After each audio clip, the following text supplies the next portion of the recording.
What's the biggest lie a celebrity has ever told? No one is truthful all the time. It's just a part of being human. And of course, the rich and famous are no exception. Some of their lies, however, do have a much bigger impact because they obviously affect a lot more people. The thing is that when you're constantly in the spotlight, you're often faced with a lot of public scrutiny. And as a result, many stars have told lies and fabricated stories, all to keep their image clean or to make them seem like someone that they're not. And when they inevitably get found out, this can lead to even more drama. In fact, quite a few names on this list have been caught up in big lies that have created even bigger scandals. So let's take a look at part 2 of the top 10 celebrities who were caught lying on live TV. Number 10, Hilaria Baldwin. The podcaster and former yoga instructor is best known as the glamorous, mysterious woman whom Alec Baldwin is married to. In a recent scandal, Hilaria Baldwin found herself caught in a massive lie. It all started when comedian Amy Schumer made a joke on Instagram, posting a postpartum photo of Hilaria holding her 3-month-old baby while wearing lingerie. She was making light of the fact that she looks like a Sports Illustrated model just months after giving birth to her 5th child. Then Hilaria got upset and went on Instagram Live in response, calling for body inclusivity and said that the movement also needed to include women who look like her. But in the heat of the moment during the 4-minute video, Hilaria forgot to speak in the Spanish accent that she's been putting on for close to a decade. This resulted in a massive internet investigation where people found out that she is really in fact not from Spain, as she claimed multiple times in the past, but she was born in Boston, USA. Oh, and her name isn't Hilaria, it's Hillary. Fans also dug up a shocking clip of her on the Today Show, pretending not to know the English word for cucumber. Eventually, she started backpedaling like crazy and claimed that she first visited Spain when she was a baby, and her family returned at least once every year. But she declines to specify how much time she spent there altogether. So why would you claim to be Spanish if you only vacationed there a couple of times? Number 9, Milli Vanilli. Perhaps one of the most infamous scandals in music history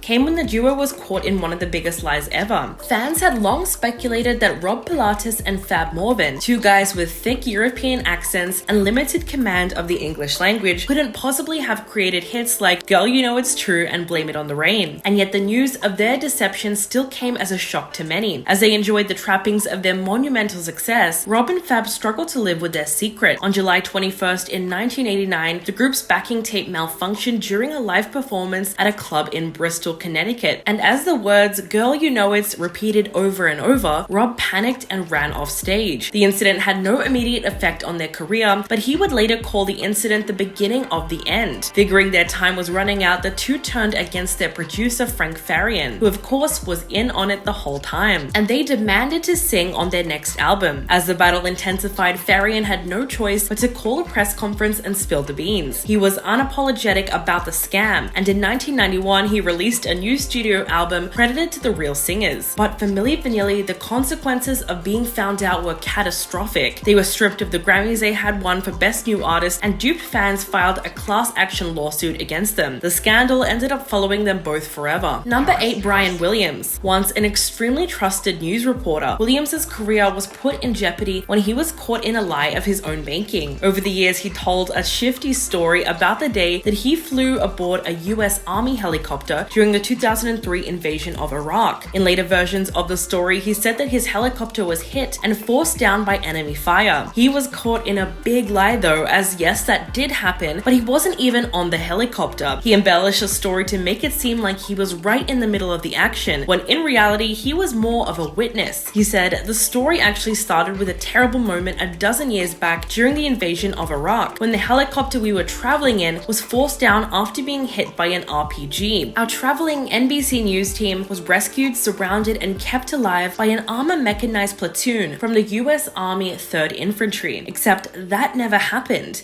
It wasn't long before the other soldiers who were actually on that helicopter that was hit and had to perform an emergency landing posted on Facebook that they didn't recall Williams or his crew being on board. They said that he arrived approximately an hour after the formation had already landed. Called out for his fabrication, Williams came clean and called the recollections a mistake, saying that he conflated one aircraft with another. Number 7, Hillary Clinton. During her speech at George Washington University in 2008, Hillary had been regaling supporters on the campaign trail with exciting tales of a trip that she made to Bosnia in March of 1996. In her retelling of the story, she made herself out to be a brave action hero, as she claimed that she was sent to places that her husband, Bill Clinton, could not go because because they were too dangerous. She said, "I remember landing under sniper fire. There was supposed to be some kind of a greeting ceremony at the airport, but instead we just ran with our heads down to get into the vehicles to get to our base. That's not what happened." In fact, there was even a CBS News video released that shows Hillary arriving on the tarmac under no visible duress and greeting a child who offers her a copy of a poem. Immediately after the speech that day, a reporter asked her about the other people that were on the trip who had come out challenging her story. In response, Hillary doubled down and said, "There was no greeting ceremony and we basically were told to run to our cars." Now that is what happened. But she retracted the remarks only a week later and said that she had misspoke and that she had been told there was a threat of sniper fire in the area. But obviously she just wanted to up the ante and add a little bit of drama where there was none before. Number 6, Ed Sheeran. The singer cut his face quite noticeably back in 2017, and soon reports emerged that during a heavy night of drinking, Princess Beatrice had sliced his face open with a sword while she was trying to knight his friend at a party. The story goes that when she went to lift the sword, she accidentally slashed his cheek. Ed went with that story for quite some time until it was revealed that he had caught himself in a lie, but it was none other than James Blunt who set the record straight because he was there at the time. He exposed his friend and claimed that the whole Princess Beatrice fiasco was just completely made up. Instead, he said, "Ed was drunk, messing around, and he cut himself. We made a fancy story up, people fell for it. It was very embarrassing." But interestingly enough, Ed has since gone on the Graham Norton show and refused to admit that it was made up, saying, "I can't talk about it. I don't know what will happen if I do." Then his manager Stuart Camp addressed the incident on a podcast and called Princess Beatrice an effing idiot. Quote, "Certain people said, 'Oh, you should lie and say it wasn't her and say it was someone else.' I said, 'Well, we're not telling anyone anything. I'm not lying. Just because someone's an effing idiot and they've been waving a sword around when you're all drunk, it's not safe.' So what really happened? Who was lying? Maybe we don't know the truth after all." Number 5, Meghan Markle. In the first installment of Prince Harry and Meghan Markle's Netflix documentary, the Duchess of Sussex explains how she became estranged with her father, Thomas Markle. She said that she attempted to contact him multiple times in the lead up to her 2018 royal wedding, after it had emerged that he had staged paparazzi photos for money. During the documentary, messages between Thomas and Meghan were shown on the screen, but Meghan claimed that his responses seemed fake and his phone had been compromised. She said,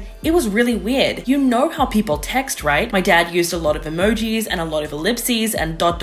and this was just the opposite, and it called me Meghan. I was like, he's never called me Meghan any day that I've lived on this planet." And I was like, that's not my dad. However, Thomas has now come out saying that it really was him who sent those texts. He said, "I wrote every word that I sent from that phone, which is still in my possession. For her to claim my phone was compromised is simply not true. I wrote that text as I lay in a hospital bed after having 2 heart attacks and having stents put in. I wasn't angry, I was in the hospital. They never once asked how I was doing. When I got their messages, I was upset. I thought I didn't deserve those messages." So obviously, it really was him who sent those texts. Number 4, Lance Armstrong. Some people have called this the biggest sports scandal in history. Lance was the best pro cyclist at one point in time. The American won the sport's most prestigious event, the Tour de France, 7 consecutive times from 1999 to 2005. But he was holding in an explosive secret that would tarnish his reputation forever. In 2012, Armstrong denied that he ever relied on performance-enhancing substances, calling the allegations against him outlandish and heinous. But when the US anti-doping agency released compelling evidence, his web of lies crumbled. He eventually admitted to Oprah Winfrey in 2013 that yes, he did in fact cheat, and stated that his mythic, perfect story was one big lie. Calling himself deeply flawed, he said, "This is too late. It's too late for probably most people, and that's my fault. This was one big lie that I repeated a lot of times." He also admitted that he was a bully in the sense that he tried to control the narrative, sometimes by spewing venom at ex-teammates he thought were disloyal, as well as suing people and publications that accused him of cheating. What's more, Armstrong insisted that he never felt bad or felt that it was wrong when he used the performance-enhancing substances. The whole thing remains one of the most dramatic sports interviews ever. He was subsequently stripped of his 7 Tour de France titles and bronze Olympic medal, and he was forced to step down as chairman of Livestrong, and all of his achievements were gone in an instant. Number 3, Suki Waterhouse. The British model and singer told a fairly innocuous lie when she claimed to use Coca-Cola to wash her hair. Speaking to Us Weekly in 2015, Suki said, "I rinse my hair with Coca-Cola sometimes. I don't like my hair when it's washed, it's fine and limp, but Coca-Cola makes it tousled, like I've gone through the the Amazon or something. So apparently because the popular drink makes her strands appear more textured, she uses Coca-Cola. Fast forward to 7 years later, and she admitted on Twitter that she lied about the whole thing. When a fan asked her if she still rinses her hair with a soda, she confessed, "Okay, I have to be honest, I got bored doing hair interviews and said this. I have never done this." She then retweeted an article written by someone who had tried her beauty method and said, "I did Jessica dirty." In case you're wondering, there is a reason why some people have said the Coca-Cola method might actually work. Apparently, it contains something called phosphoric acid, a very low pH. So when you apply it to your hair, the cuticle tightens, which makes your strands look smoother and your curls look more defined. Others say the sugar adds build-up to your hair, making it look fuller and giving it more shine. But unfortunately though, it's not going to cleanse your hair. Instead, it'll leave in dirt particles, and long-term use will be very unpleasant for the scalp and hair from a conditioning point of view. Number 2, Britney Spears. The pop star was dating Justin Timberlake in 1999, and they were considered the it couple as soon as they first got together. Britney was just 19 years old and under immense pressure to maintain a public image that was both sexy and innocent. This was difficult when every TV and radio interview ever was asking her if she and Justin Timberlake were sexually active. At one point, she addressed the speculation and said, "The virginity issue. It's a personal decision and it reflects how I feel right now about myself. There are so many emotions involved that I would like to be able to wait until I know I'm with the right person and I'm married." But for his part, Justin obviously didn't feel like he had as much at stake, and he revealed that yes, they had in fact been intimate. During a conversation with Hot 97, Justin was asked if they'd ever done the deed, to which he said, "I did it. I'm dirty. I'm in so much damn trouble, man. I'm going to get calls from my mother." Britney addressed his confession years later, saying, "It was 2 years into my relationship with Justin, and I thought he was the one, but I was wrong. I didn't think he was gonna go on Barbara Walters and sell me out." Years later, the documentary Framing Britney was released, and it revealed how Justin used the breakup to boost his career. As a result, he immediately found himself at the receiving end of a ton of backlash over his past treatment of Britney. And coming in at number 1, Taylor Swift. The singer was called out big time in 2016 when Kanye West released a song called Famous, which was met with extreme backlash. In the song, he name drops Taylor and says, "I made that be famous." In response, the singer clapped back at the 2016 Grammys, saying, "There are going to be people along the way who are going to try and undercut your success or take credit for your accomplishments or your fame." Then Kim Kardashian came to Kanye's defense and leaked a recording of Taylor agreeing to the lyrics over the phone when Kanye called her from the studio. This caused a massive scandal to erupt, and fans quickly called Taylor a snake for seemingly lying that she had never consented to him using those lyrics. The whole world thought that she was well aware of the song and not fazed by it, but it wasn't until 4 years later that the phone call made the rounds on social media and exonerated Taylor of any wrongdoing. During the call, you can hear Kanye reassure her that the lyrics won't be mean, and he conveniently leaves out the fact that he's going to call her the B word in the song. So that's why there are still debates going on to this day over whether or not Taylor did anything wrong. Well, that's everything that we have on the list for today. Let me know what you think in the comments below, and I'll catch you in the next video.